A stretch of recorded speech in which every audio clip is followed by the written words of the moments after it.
Firstly, Vishakha versus State of Rajasthan. This case, if you have read it carefully, says that there is a vacuum in the law. The word vacuum is used by the court. Vacuum on what point? Sexual harassment of women at workplace. There is a vacuum, there is no law. Really speaking, there is no vacuum at all. I will show many provisions of the Indian Penal Code which will apply exactly whenever there is sexual harassment of a woman at workplace. No vacuum, I will prove it. But my point is different. Let us assume for a moment, for the sake of argument, that there is a vacuum. There is no law on this point. Sexual harassment of women at workplace. Who has to fill the vacuum? What is the role of the judge under Article 141 or any other article? Declare law, interpret law. That means there must be a law existing. And the clauses of that law, words of that law are to be interpreted, and while interpreting, judge may make a law while interpreting. When there is no law at all, when judge says there is vacuum, how can a vacuum be interpreted? How can that vacuum be filled in? Judges not only interpreted vacuum, they created artificial vacuum. I again repeat, there was no vacuum. And they filled it. That means just like sections, section 1, 2, 3, 4 in any law, definition, every second section you find in every law, a definition clause.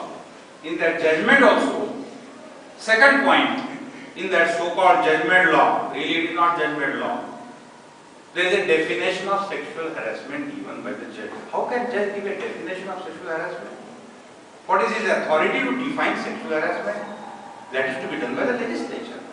So that is one point where I would like to emphasize that Vishakha really trespassed on legislative space. It was not judicial activism, it was judicial over-activism. It was a judicial trespass, completely unauthorized piece of legislation, and judge has said in the judgment, treat this as law until a law is made by the legislature.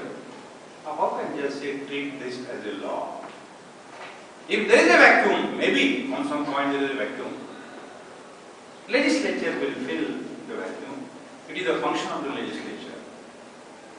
And second point, this legislature, executive, judiciary, these are the three organs. Who has given birth to these three organs? Who is the father of all these three organs? Constitution of India. Judiciary is not supreme. Legislature is not supreme. Executive is not supreme. It is the Constitution which is supreme, which lays down the roles of all these three organs. But judiciary is now not only recognizing the Constitution, but challenging the paternity of the Constitution. Constitution has given birth to the judiciary, and that Constitution amendment has been struck down by the judiciary many times. What is the role of the judiciary? It may strike down a law which is inconsistent with Constitution. That is the principle recognized till today. Any law which is inconsistent with any of the provisions of the Constitution, including fundamental rights, can be struck down. Okay, how can Constitution be struck down? How can articles in the Constitution be struck down? How can clauses in the Constitution be struck down? But judiciary has taken this upon itself. Minerva Mills case. In that case, judiciary struck down two clauses of the Constitution. Struck down, not interpreted. Deleted. Who can delete? Parliament only, by following a special procedure in Article 368. This Article 368, there are 5 clauses.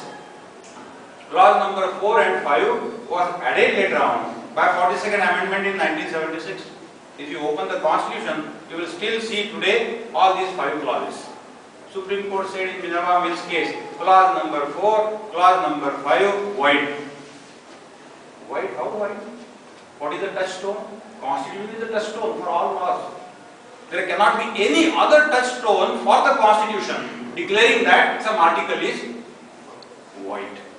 But we find that judiciary, there is nobody to challenge the judiciary. One more point.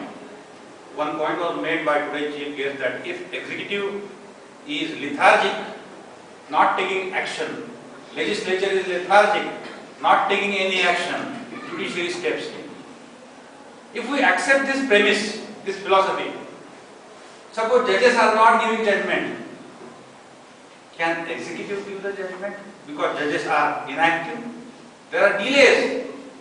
Many years judgments are pending. Can a minister say, judiciary is inactive, we will give the decision? Cannot say. But judiciary is saying, if you are inactive, we will step in. And if they are inactive, they are delaying, they are committing mistakes. Many mistakes have been committed by the judiciary and accepted by them. One example is, in Kulkarni's case, what was the ruling of the Supreme Court? That fundamental rights cannot be amended. The same Supreme Court later on in 1973 said that judgment is wrong, that means we were wrong, Supreme Court was wrong. So that judiciary is not omnipotent. That judiciary is a child of the Constitution.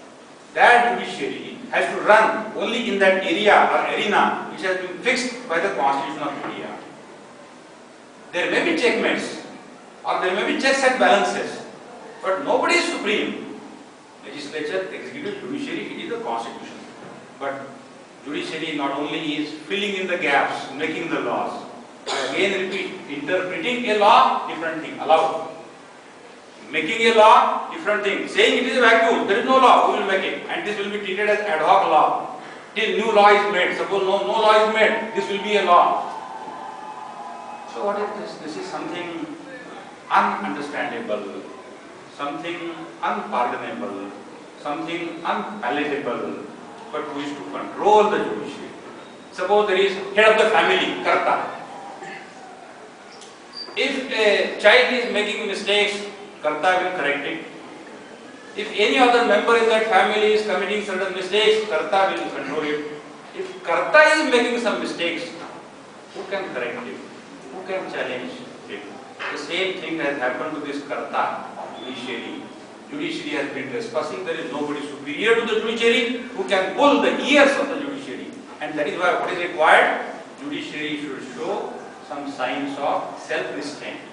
If there is nobody to keep restraint upon you, you should think this point, that there is nobody superior to us. So we will keep limits to our powers, and whatever we do should be a law. Whatever we do will be the Constitution.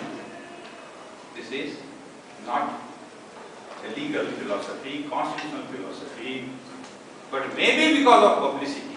Just like she said, MC Mehta. I am not convinced that MC Mehta filed all these cases for his publicity. I am not convinced at all. He has done a very good work.